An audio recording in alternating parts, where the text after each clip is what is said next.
హనుమంతుల వారికి సీతమ్మ ఎలా కనిపించింది? అసలు హనుమంతుల వారికి సీతమ్మ ఎప్పుడు కనిపించింది? ఎప్పుడు కనిపించారో తెలుసా? ముందు ఏడ్చేశారు కదా కూర్చొని. ఎందుకు?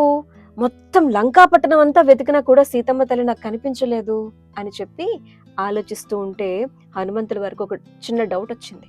ఏమన్నా తెలుసా? బహుశా నేను సీతమ్మ తల్లిని వెతకడానికి ఎప్పుడైతే ప్రారంభం అయ్యానో అలా స్టార్ట్ అయినప్పుడు సీతమ్మ తల్లికి దండం పెట్టుకోలేదు నేను. అంతే కదా అమ్మా, ఒక్కసారి నిన్ను చూసి నిన్ను దర్శించుకునే అవకాశం నాకు కల్పించు అని నేను అడగలేదు కాబట్టే నాకు సీతమ్మ తల్లి కనిపించలేదేమో అనుకున్నారంట.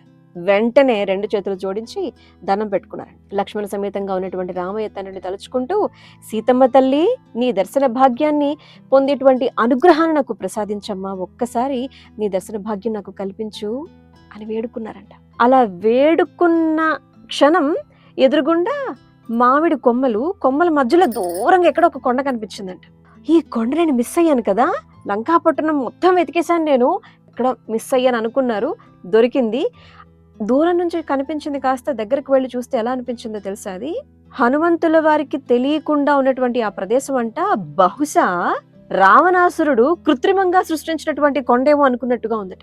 మామిడి కొమ్మలు దాటుకొని రాముని బాణం ఎంత వేగంగా వెళ్తుందో అంత వేగంగా వెళ్ళారంట. వెళ్ళిపోతే పెద్ద పెద్ద సరస్సులు కానీ, పైనుంచి కిందకి ఆకాశం నుంచి వస్తున్నటువంటి జలపాతాలు అన్నట్టు కొన్ని జలపాతాలు అవన్నీ దాటుకొని వెళ్తూ ఆ కొమ్మలు చెట్లు ఎగురుతూ దుంకుతూ వెళ్తూ ఉంటే సింసుక వృక్షం క్రింద చుట్టూ రాక్షస స్త్రీలు ఉన్నారట.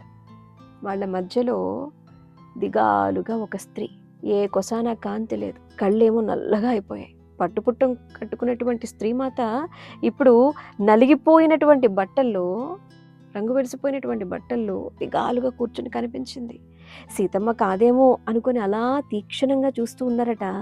ఆ తల్లిని చూడగానే అర్థమైపోయిందట.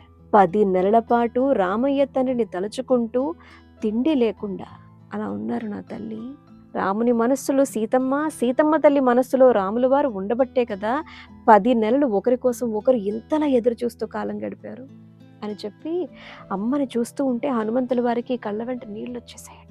మరో పక్క ఆనందం, సీతమ్మ తల్లిని చూశాను అని చెప్పి అవే ఆనంద బాష్పాలు అలా కారుతూ ఉంటే చెమ్మగిలిన కళ్ళతో సీతమ్మ తల్లిని తలుచుకున్నారు. కానీ వెంటనే సీతమ్మ తల్లి దగ్గరికి వెళ్ళిపోవచ్చా? అమ్మా, రామయ్య తండ్రి నన్ను పంపించారని చెప్పొచ్చా? చెప్తే అమ్మ ఏమంటారో తెలియదు కదా. అప్పుడు ఏం చేశారు Hanumayya? Like, share, comment, subscribe చేయాలి. నువ్వు నేను ఒకటికి. బాయ్, జాగ్రత్త.